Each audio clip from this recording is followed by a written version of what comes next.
29 महापालिकांसाठी आजपासून अर्ज भरण्यास सुरुवात. 30 डिसेंबरपर्यंत अर्ज भरता येणार.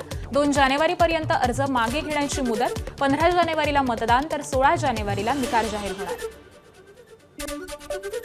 सांगली महापालिका निवडणुकीत सर्वच प्रभागांमध्ये उमेदवारी देण्याइतके आमच्याकडे उमेदवार.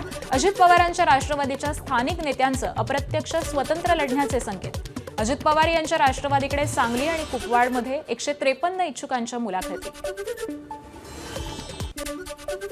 सांगली मिरज कुपवाड मनपामध्ये तिरंगी लढतीची शक्यता. भाजप आणि शिवसेना सांगली मिरज कुपवाड एकत्र लढणार तर अजित पवारांची राष्ट्रवादी सांगलीत स्वतंत्र लढण्याची शक्यता.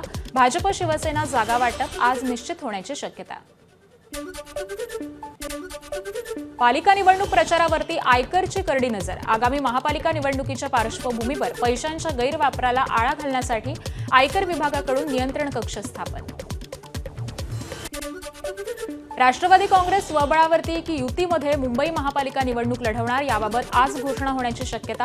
आज दुपारी 4 वाजता प्रदेशाध्यक्ष सुनील तटकरे यांची पत्रकार परिषद होणार. पुणे पिंपरी चिंचवड महापालिकेसाठी उपमुख्यमंत्री अजित पवारांच्या 3 दिवसांपासून बैठका. सलग 3ऱ्या दिवशी इच्छुक उमेदवार आणि नाराज उमेदवारांची अजित पवारांकडून भेटीगाठी घेऊन चर्चा. नागपूर महानगरपालिका निवडणुकीसाठी भाजपच्या इच्छुक उमेदवारांच्या मुलाखती संपल्या. 1800 पेक्षा जास्त इच्छुक उमेदवारांनी मुलाखती दिल्या. तिकीट न मिळाल्यास अनेक इच्छुक उमेदवार अपक्ष लढण्याचीही शक्यता. विधानसभा उपाध्यक्ष आणि अजित पवारांचे विश्वासू अण्णा बनसोडेंचा मुलगा सिद्धार्थला भाजपची ऑफर. सिद्धार्थ बनसोडेची कबुली. मात्र अशी विचारणा झाली नसल्याचा अण्णा बनसोडेंचा दावा. भाजपचे ओबीसी सेलचे प्रदेश उपाध्यक्ष किशोर डागवाले अजित पवारांच्या राष्ट्रवादीत प्रवेश करणार तर भाजप आणि शिवसेनेचे माजी नगरसेवक देखील राष्ट्रवादीत प्रवेश करण्याची शक्यता आहे. सोलापूरमध्ये भाजपला धक्का. सोलापूरचे माजी जिल्हा परिषद सदस्य अतुल पवार यांचा अजित पवारांच्या राष्ट्रवादीत प्रवेश. अतुल पवार यांची राष्ट्रवादीच्या सांगोला तालुका अध्यक्षपदी नियुक्ती.